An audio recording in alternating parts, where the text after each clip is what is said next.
Wonderful. Thank you everyone for joining us for this month's installment of the Small Business Webinar Series. Just some brief introductions here for everyone. Thank you, Carrie, for stepping in for Joel Schumacher at MSU Extension. Joel is out traveling today, not able to host as he normally does. My name is Jason Nitschke. I'm a Regional Director of the Great Falls Area Small Business Development Center and accredited resource partner of the U.S. Small Business Administration. Some of our other sponsoring organizations that have now helped this Small Business Webinar Series enter its 5th year. It's hard to believe. We've been doing these webinars first Thursday of every month since September of 2017. Some other sponsors are the Montana Department of Commerce, the U.S. Small Business Administration, as I mentioned, the Montana State University Extension, and Montana Economic Developers Association in collaboration with the University of Montana. Jen Stevens is on the call today. Thank you, Jen, for your help in preparing KJ, and my host organization, the Great Falls Development Authority, a regional economic development organization serving the Golden Triangle. I am going to leave my comments brief. KJ Canely is our presenter today.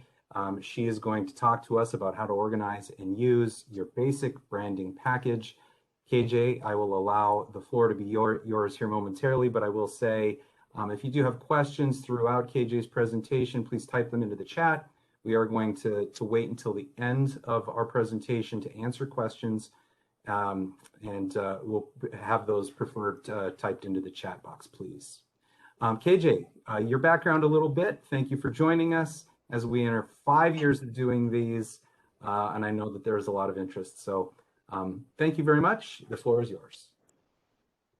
Hi, you guys, and thanks everyone for coming. I really appreciate that. And that's pretty impressive that you guys have been doing this for 5 years now. Sweet. One of the things that I really love doing is providing technology training and assistance to help small businesses work more efficiently, and efficiency is one of the things I really like to focus on. I've been doing that for 25-ish years at this point. And with that being said, that's probably, I live in Hamilton. It's easy to contact me in any way. With that being said, let's just get started because our time is running short. How to organize and use your basic branding package. So anytime that we work with, talk to, or interact with anyone, whether it's a person, a place, a business, a product, or a service, all of those interactions skipped it. There we go. We'll start building perceptions about that person, place, or thing through our senses, how we see, smell, feel, touch, everything that we hear. Those perceptions basically give us a belief about that person or product. And that's basically what turns into how we brand them. And depending on how they have given us all that information as to how we brand them. So those beliefs become our brand and what we think of them in our mind. So even though as a business, you may not have written it out, but you probably got it organized to some extent, and you're probably doing a lot of things to help build and show your brand to the rest of the world. So what I would like to share for the next 25 or 30 minutes is what I have learned in 25 years of working with clients and small businesses, the answers to the graphic design questions and projects that come up consistently in relation to a branding package and how to use that. So a really basic branding package, what you need in that is a logo, your tagline, or your why statement. You're kind of looking for a one-liner there that describes a little bit about who you are and what you do. You want all of those colors that go with your logo plus additional colors. And I'm going to stop right here real quickly and say, Jason has a PDF file. I did an extensive 5-page PDF file that supplements this class. So if the words that you see on the screen here, don't feel like you have to try to take notes on that because you'll be given a PDF file with all of this plus more information. So that might save you a little time and energy trying to keep up with writing. So our logo file tagline or logo files tagline, the colors that go with all of that, the fonts that go along with it also. And we'll talk a little bit about additional graphic elements, but not go too much into that. So what do you want in relation to logo files in your branding package?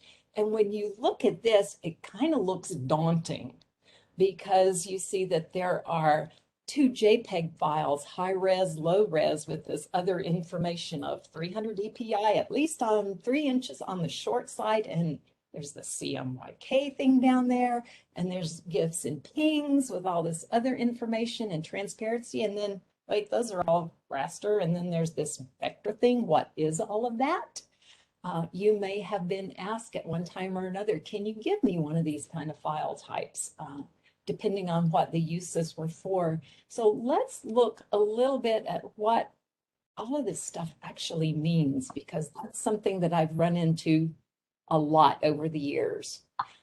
Really quickly, raster files versus vector files.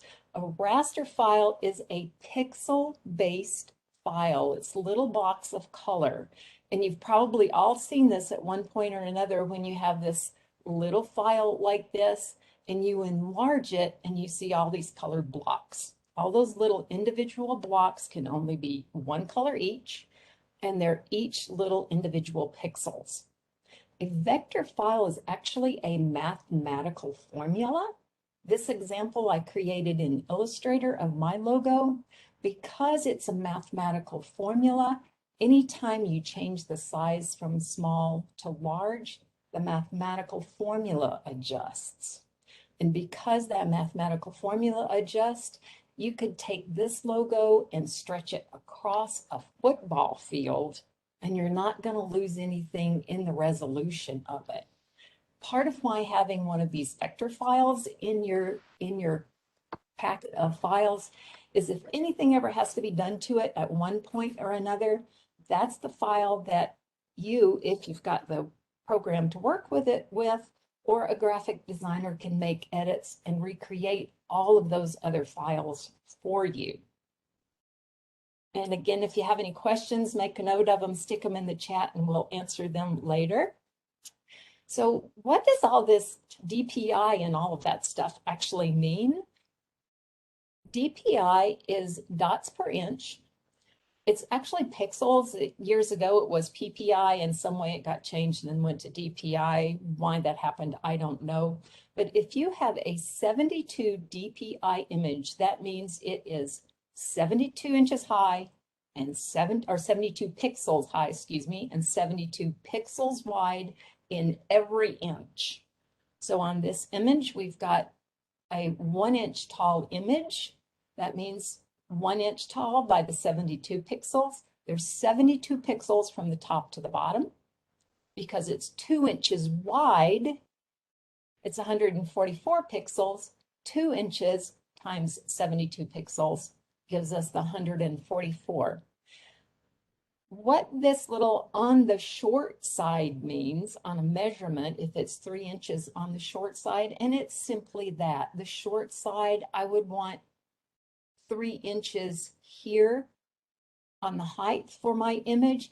Artists will hear that a lot when they're sending in images to magazines, to shows, to be juried into things, that they all want 3 to 5 images or whatever on the short side at high res, which is 300 DPI. We've probably all run into this or seen it at one point or another. You load your logo up on your website, or you put it on something that has a background behind it. And then, oh no, it's got this square box around it, and that doesn't really look like what you want it to look like at all because of this silly square box that's sitting there. What happens, the difference between this logo with a white box behind it and this logo that is transparent behind it? That was one of the things that we saw in that list of files, that you want that transparent ping or GIF.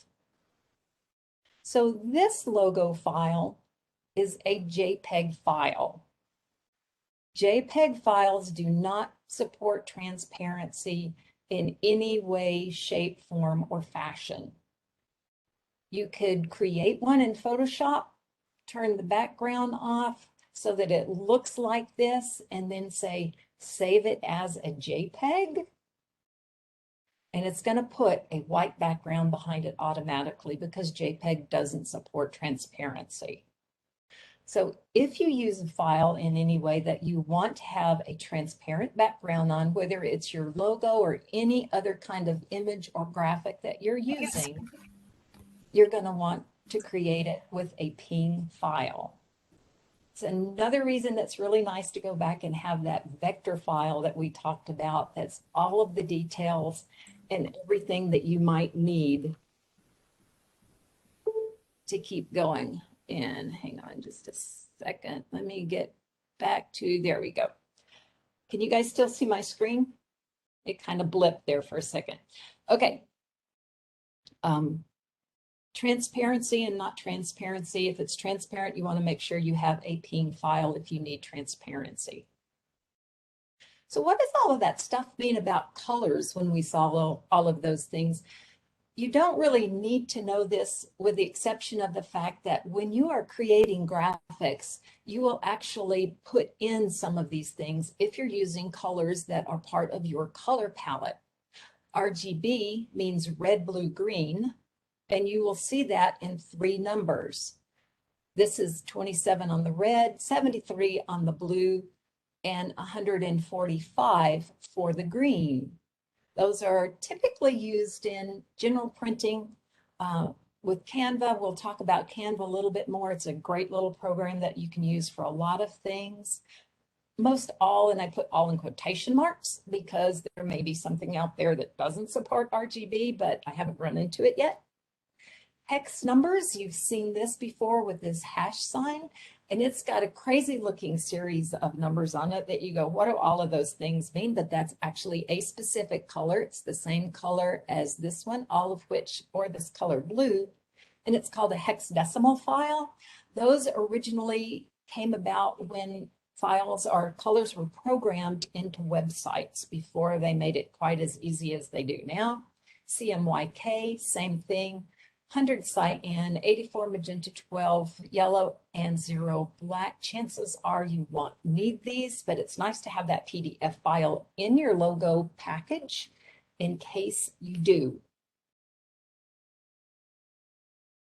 How to go about figuring out what colors are in your logo or any other colors that you want to find. Typically, to select a color, and these are some examples from Photoshop and an online color selection tool.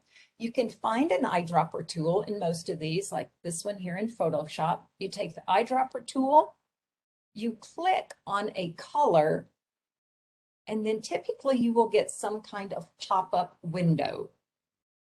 In most programs, that pop-up window is then going to have a series of colors. You can see here, this is the hexadecimal color, the red, blue, and green, and the CMYK colors. So that's where you would copy those numbers to be able to use them and put them the same way back in a program. If I wanted this little yellow dot or orange dot to be a different color, I would select the orange dot, open up my color picker, put in my numbers, and then tell it to fill it in.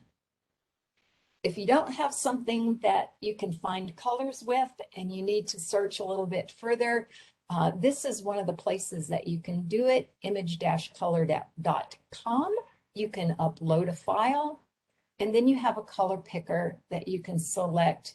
It gives you the color here, and then gives you all of those values to go along with that. A little bit about fonts.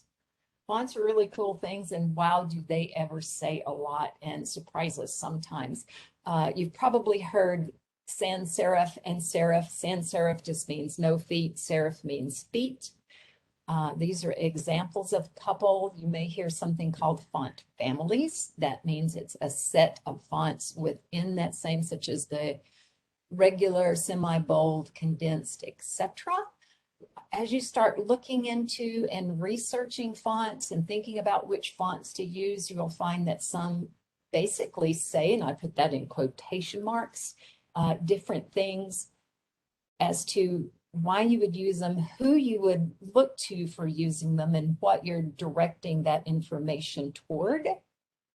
When you're looking for those files on your computer, or you have downloaded font files, those files, the extension is a .otf or a .ttf.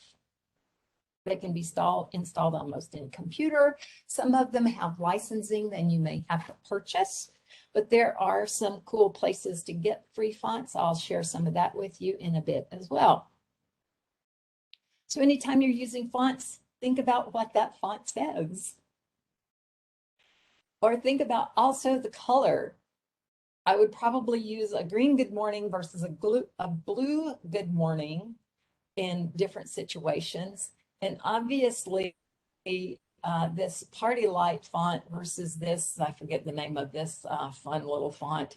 These say two totally different things, and that's really an extreme example, but they say two totally different things when you look at those two fonts, especially in Good Morning. A cool few other things that you can do with fonts. These two fonts, the KJ in my logo, these came from this same font family, but I didn't like the way the J was designed, and I didn't like the way the K was designed. So in a vector program, I redesigned those two fonts. I did the same thing with this logo, Love to Shoot Firearms Training. This is the regular font written out just like you would type it, because of the design that we wanted to do to sweep this L down and bring it back this way and curl it around. I put that in a vector program and did that. So the only reason I point these things out is if you're creating something that you need a font tweaked like a graphic, it's possible to do that. Another cool thing that I like to share that a lot of people have never thought of, this is two Fs, the letter F, typed out 2 times and laid over on its side. And it's this fun, scripty looking font. So it's surprising what you can do with fonts. If you need to use something for a graphic and don't have access to a graphic, you can really do some fun things with fonts in that way. So what happens when you need some fonts that you don't have, or you want to just search around and see what kind of fonts you can find? Here's 2 free font resources that I like to use, Google Fonts and 1001 Fonts. That's going to be in the PDF file also. No need to bother to write that down. Lots of times when you look for fonts, you can find places that are out there that you end up downloading all kinds of nasties that you don't want to. So I just caution you to be careful when you're downloading free fonts. And what happens if you have a font in an image? Maybe your logo or something you really like is an image, and then you go, well, how do I know what that font is? There's actually a program called, or not, excuse me, a program, an online. You can go to whatthefont.com. You can upload your image and go through the steps that it shows there, and you can actually figure out what your font is. Taglines and that why statement, those one-liners, we probably don't need to say a whole lot about that. That could take up an entire webinar quite easily all by itself.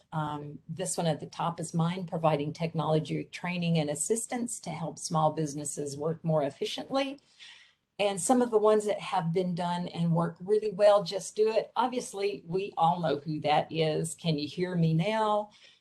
And some that are a little bit longer that really explain a little more. It takes quite a while to build this, to create it and figure out how and what you want. It's one of those things that I would really encourage you as you work on this. Think about it in a couple ways. One, you want to build something that's short and sweet, that speaks to who your clientele is, and then start using it on a regular basis to start building that recognition with it. Other graphic elements that you put in there are in your branding package to have together. If you have these additional things, these are a few that I just throw in mine. I've got this one little image that I use by itself sometimes. I've got this line that I use. It's a graphic element. You can create bars. A gradient like this is here. You can take shapes and elements out of your logo. What I would encourage you to do is recognize the things that you either use or would like to use on a regular basis in your graphics, and start collecting those and putting them in your actual file. And the other thing that is so handy that I use with my work and with my clients' work on a regular basis are quick reference files. And you can probably think about that and go, oh my goodness, this makes so much sense to do this. This is actually a file that I can copy and paste off of. So if I want to quickly copy and paste my general information, if I need to quickly copy and paste any of these colors, or even reach over and click on one of these colors if I've started something in a new program, to pick up that color to work on something that I'm working in. I also have my font information here. This is a Georgia serif font that I use, and this is an example of what it looks like. The same thing with the myriad variable and the honey script. That's the fonts and what they look like. If there's more than just yourself or one or two people in your business, this is a really handy resource and tool. And I use it a lot. The people in your office that work with and create images and graphics for you, I highly recommend you create one of these for them. The difference between this one and this one, this quick reference guide, this one is actually a TXT file. And the difference between a TXT file and other files is a TXT file has absolutely no formatting in any kind at all. It doesn't say this is a font. It doesn't say this is a color or any tabs or anything like that. So you can copy information out of a TXT file and place it into any other kind of file without it getting confused as to formatting that's already existing. You may have run into that on occasion when you copy something from one program, stick it into another one, and things just go a little bit wonky. So using your branding package, how do we put get all of that together? First, you need to take all of those elements and create one big giant folder. Inside that folder, have a folder with your logo information, the font information, your graphic elements, and then you want to be able to see those quick reference files. Come on, next slide. And I would start by doing that and using these with building. I think I skipped a file here. Let me go back. Yeah, we skipped several files. There we go. Come on.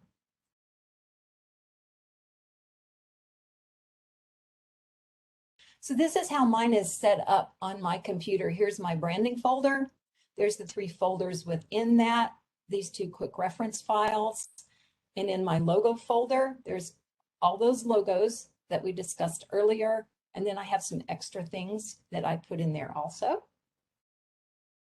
So when you use it, be consistent, use it on a regular basis. I'm still skipping a file here. Where did it go? Okay, we'll come back to that. Start small and build your templates. And when I say start small, this is a really simple in helping the Waterworks Art Museum a while back. This is a social media post. I actually created this in Canva, and we designed it so that the only thing that has to be changed is the artist name and this image. So it's really easy to create one and then go to the next one and create another one.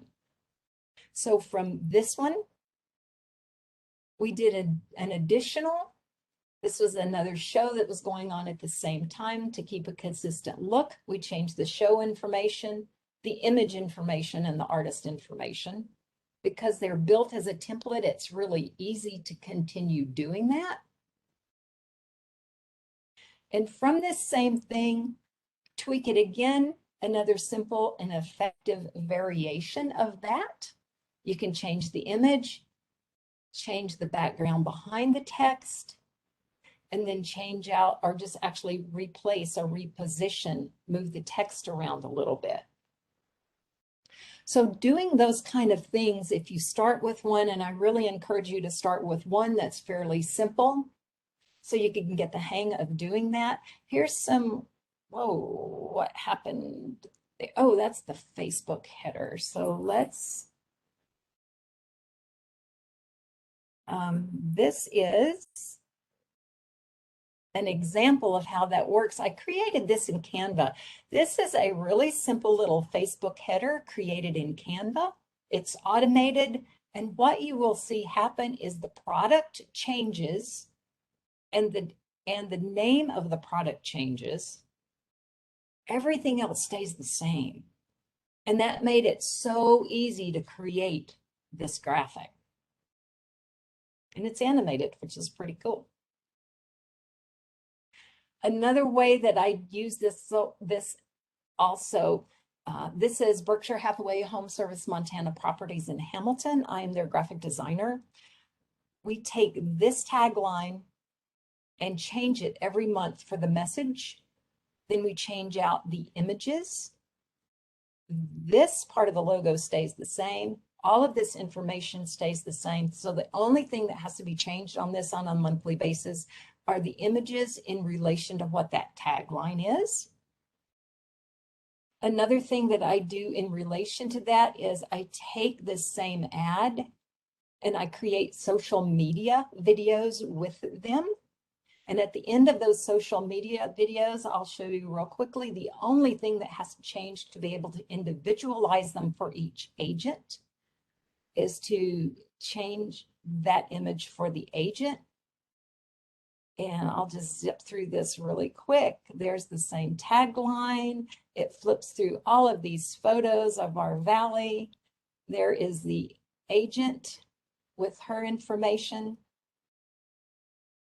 And that's the only thing that changes. And that makes it quick and easy to do these multiple times. There we go. So a few ideas when you're thinking about design and layout tools, really consider your needs versus the ROI on this, because the needs versus the ROI are one of the things that I hear about a lot. Say, for example, the difference in using Photoshop. Do you have Photoshop Creative Suite? Do you use Photoshop? Did you know that there was one called Photoshop Elements? It's Photoshop's baby brother.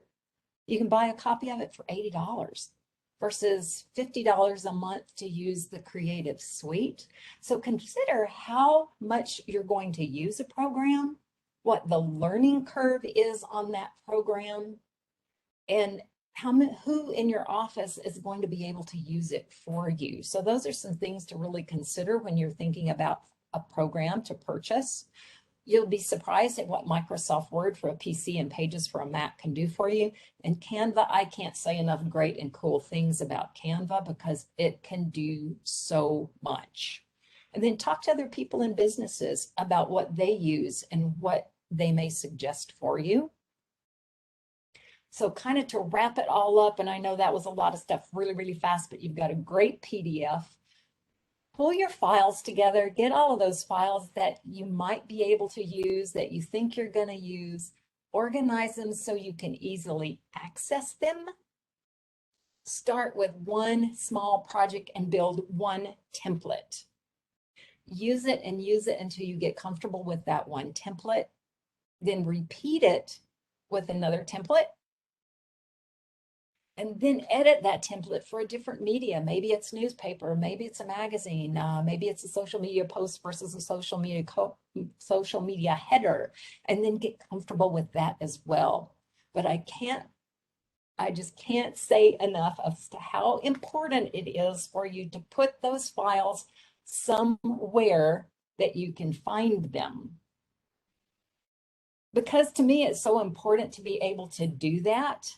I'm gonna throw this idea out for you. how many of you think if I were to say, could you grab a 300 DPI file of your logo and get it to me within 3 minutes? And this is, we're going to do this on an honor system. If you could do that, if you could grab your 300 DPI logo and send it to someone, to anyone that might need it, if you could do that within 3 minutes, put your name or your email address in the chat, please. Because what I am going to offer, we're going to see how many names we get in the chat. And from everyone whose name goes into the chat, I am going to give somebody that's selected out of that group of people 45 minutes of my time to help you with whatever you need help with graphics wise, because I realize the importance and recognize how important that is. One, for being able to have your logo out there. Two, to be able to save you so much time, because how many of us have go, where is that logo file? I need it. And how many of us have wasted time doing that?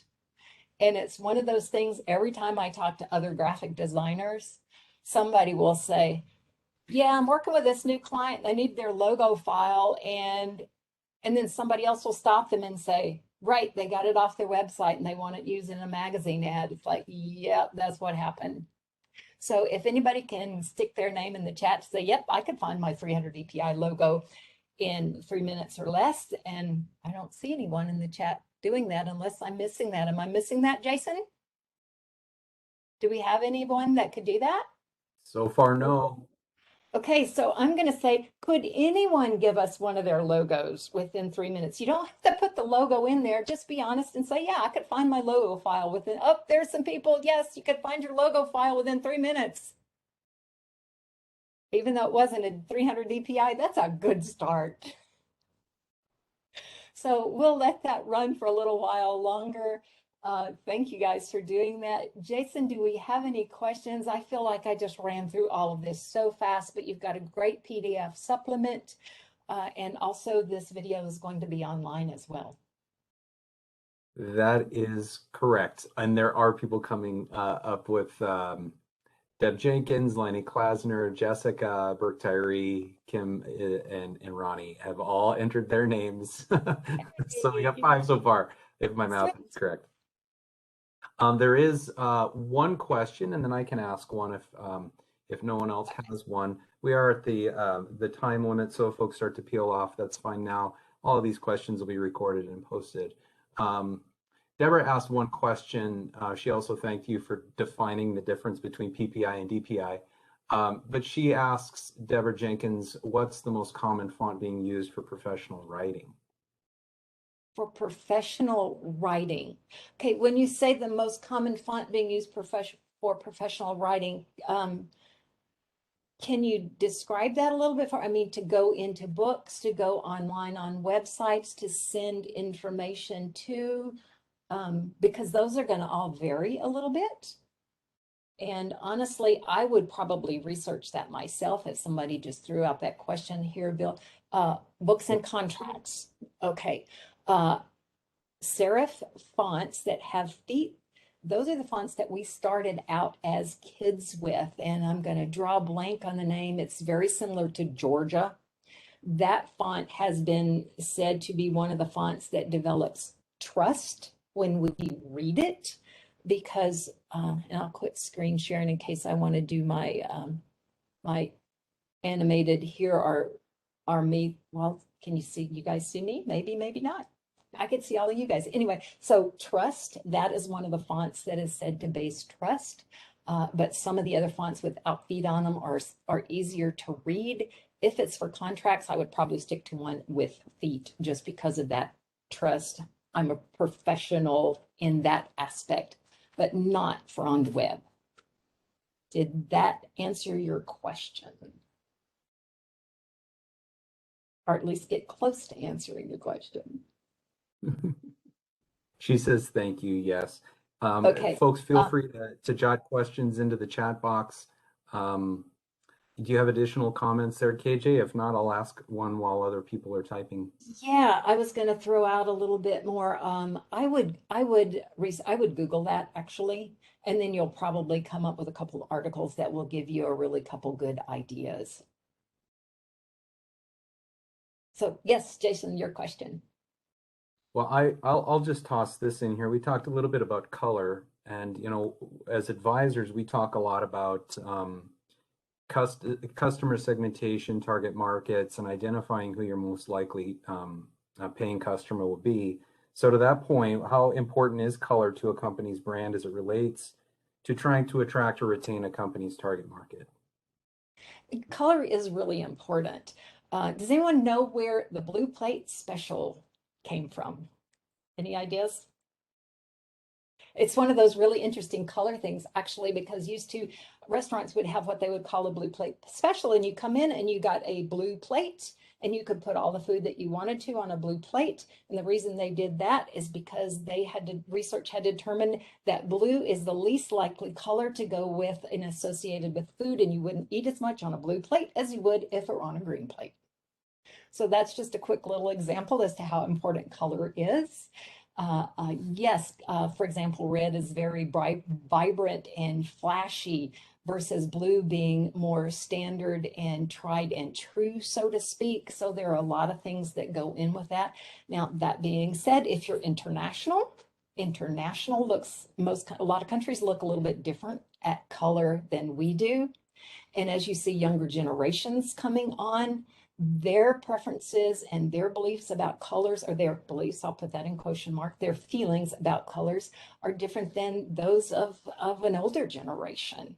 So it's one of those things to do a little bit of research on, and then put a color palette together, or if you've got your logo designed an idea, then take some colors, throw it in there, and ask people what their thoughts are.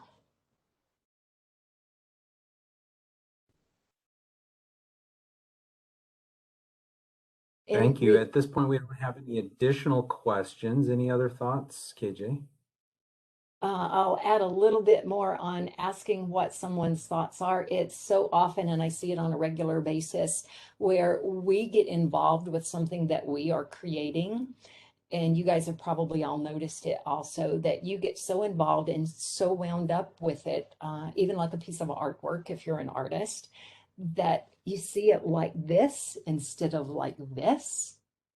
And so ask people outside your immediate group of people, ask people that aren't part of what you do as to their opinion if you want an opinion on something else. And that's just a really good idea to do for anything. And if you have created something, don't proofread it yourself. We can't proofread our own information. That's a really, really common thing. What tools do you use to get feedback from customers about different logo designs or color palettes? That's a really good question. So when I'm working with someone, I will send, and I create a logo.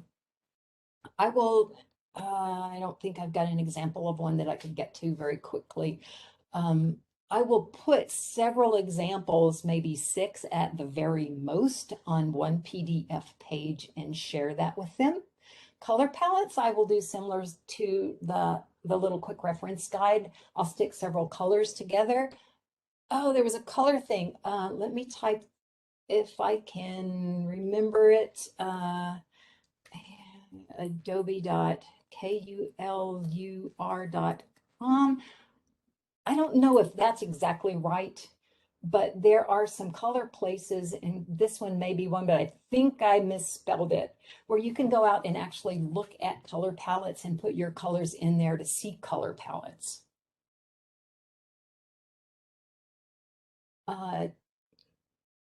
Do you have the context slide? You could, anything else? I'm having trouble sharing the file. My computer doesn't want to let me share the file through your PDF. So I'll just let everyone know that check your email inbox. If you registered through the eCenter platform that is associated with the flyer. So I will share that with everybody. It will also be posted on the website that you used to access the live event here today. That'll probably be tomorrow, Carrie. Is that probably accurate? If you send it to me today, I can get it posted today. Great. Oh, wonderful. And if you guys have any questions, I used to joke and say, buy me a cup of coffee and I'll sit down and answer questions with you for 10 minutes or so. But since, that's not quite as applicable now as it was before COVID, and because we are stretched out all across the state, if you've got any questions, I would be happy to answer a 10-minute block of questions, just sitting down over a cup of coffee over the phone, if any of you would like, since you took the time to join our seminar today. Thank you, KJ, very much. I don't see any additional questions. For those who do have questions, that's KJ's email address, her website there. Also, feel free to reach out to me directly, and I could put you in contact with folks. For those, again, who registered, you'll get an email from me. If you don't see it in your inbox here shortly, check your junk folders. Coming up next month, we will have another webinar on the topic of communication that fosters cooperation with a leadership coach, Ileana Cruz, from Crewmont Leadership Consulting. Ileana is an international leadership and life coach who represents firms and coaches firms across the world. That'll be the first Thursday of December 2nd, 2021, for those of you who are watching in the future. Thank you again to our sponsors, the University of Montana, Great Falls Development Authority in Great Falls, Montana, Montana State University Extension, the Montana Economic Developers Association, the SBA, the Department of Commerce, and this presentation brought to you by the Small Business Development Centers. KJ, any final thoughts? Yes, thanks very much for giving me the opportunity to do this. I so enjoy sharing this kind of information, especially when it's stuff that helps small businesses work more efficiently. Jason, if you would take those 5 names out of the chat and draw one, and then send them and myself an email so we can set up a time to get together for somebody's free 45 minutes of graphic design time. I will certainly do that. Now I have to go back and get them. But yes, wonderful. Thank you very much, KJ. As always, it's wonderful to talk to you. And we'll see everybody next month. Sounds good. Thanks lots, Jason. Bye.